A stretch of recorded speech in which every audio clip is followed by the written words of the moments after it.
अस्सलाम वालेकुम, हादियाज़ किचन में वेलकम। आज बहुत ही मज़ेदार रेसिपी आपके साथ शेयर करेंगे, चना पुलाव की रेसिपी, जो कि हमारे घरों में बहुत ज़्यादा बनाई जाती है। तो इस रेसिपी को जानने के लिए पूरी वीडियो को लाजमी देखें और बीच से स्किप मत करिएगा। सबसे पहले हमने एक प्याली चने उबाल लिए हैं और इनको इतना उबाला है कि ये अंदर से थोड़ा सा सख्त है, ना बहुत ज़्यादा सॉफ्ट करना है और ना बहुत ज़्यादा कच्चा रखना है। अब हम कुछ मसाले तैयार कर लेते हैं। जैसे कि हमने 1 चम्मच काली मिर्च ली है और 1 चम्मच लिया है हमने सफ़ेद ज़ीरे का।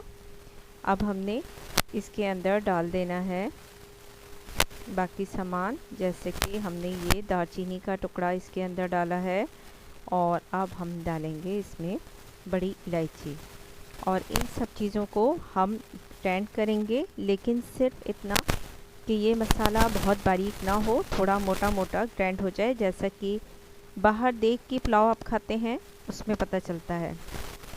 एक प्याज ली है, उसको बारीक स्लाइस में कट कर लिया है। 1 टमाटर लिया है और 1 लहसुन का जवा लेकर उसे भी बारीक कट कर लिया है। अब 3 से 4 अदद हरी मिर्चें हमने ली हैं और थोड़ा सा अदरक, इसको बारीक स्लाइस में कट करने के बाद हम इसको थोड़ा सा कूट लेंगे। कूटने के लिए हम इसमें थोड़ा सा पहले नमक मिला लेंगे ताकि इसको सॉफ्ट करना आसान रहे। जैसे कि बाहर देख में से हमारे पास टेस्ट आता है इन चीज़ों का, हरी मिर्च अदरक वगैरह का, तो फिर ये चीज़ उसी तरह आपको टेस्ट देगी। घर की पुलाव में से भी आपको बिल्कुल वैसे ही टेस्ट आएगा जैसा कि बाहर की पुलाव खाने का आता है।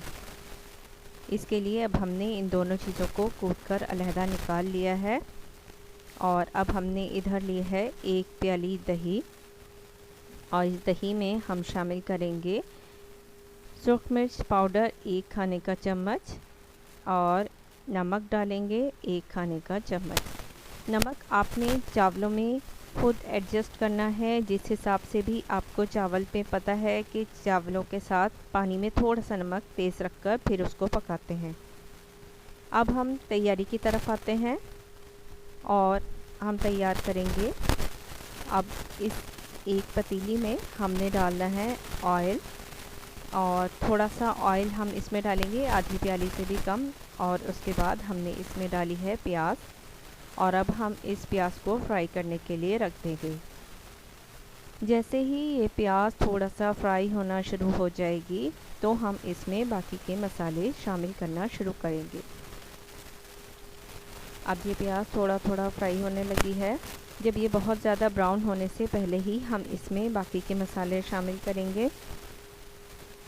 तकरीबन 5 मिनट बाद अब इसमें इतना फ़र्क आ चुका है कि अब हम इसमें मसाले शामिल कर दें। तो अब हम इसमें डालेंगे ये लहसुन जो कि हमने कट करके रखा था। इस लहसुन को डालने के बाद अब हमने इसको फिर से थोड़ी देर फ्राई करना है। लहसुन का कलर भी चेंज होने लग जाए तो फिर आपने इसमें डालनी है बाकी चीज़ें, जैसे कि अब इसमें हमने मिर्च और अदरक शामिल कर दिया है। इसी तरह थोड़ा थोड़ा मसाला हम इसको भूनते जाएंगे और शामिल करते जाएंगे। अब डाल दिए हैं इसमें ये हमने टमाटर, जो कि हमने 1 टमाटर कट करके रखा था बारीक स्लाइसेस में, और शामिल कर दिया है चने। 1 प्याली चने हमने इसके लिए रखे थे और ये हम आधा किलो चावल में हम बना रहे हैं। अब इन चनों और पेस्ट के इसमें साथ हम बाकी का मसाला दही के साथ जो हमने रखा था, नमक मिर्च, ये सब इसमें शामिल कर देंगे और इसको एक बार फिर भुनाई करेंगे मसाले को। इसके साथ ही अब हम इसमें डालेंगे गरम मसाला, जो कि हमने मोटा मोटा कूट के रखा था, और इसको डालने के बाद हमारे मसाले का कलर चेंज हो गया है, ऑयल अलग हो गया है और चने हमारे पास पहले से गले हुए हैं। तो अब हम इसमें पानी डाल देंगे और इनको थोड़ी सी देर पकने रखेंगे। इस दौरान हमने चावल भिगो दिए हैं, इतने हमारा चनों का पानी गर्म हो जाएगा, अच्छी तरह बॉईल होने लगेगा। तो अब हमने इसमें चावल डालने हैं। 3 प्याली पानी थे, हमने 3 गिलास डाल दिए थे और अब हमने इसमें चावल शामिल करे हैं और अब हम इसको मुनासिब आंच पर पकाने रखेंगे और चावल हो जाएंगे तैयार।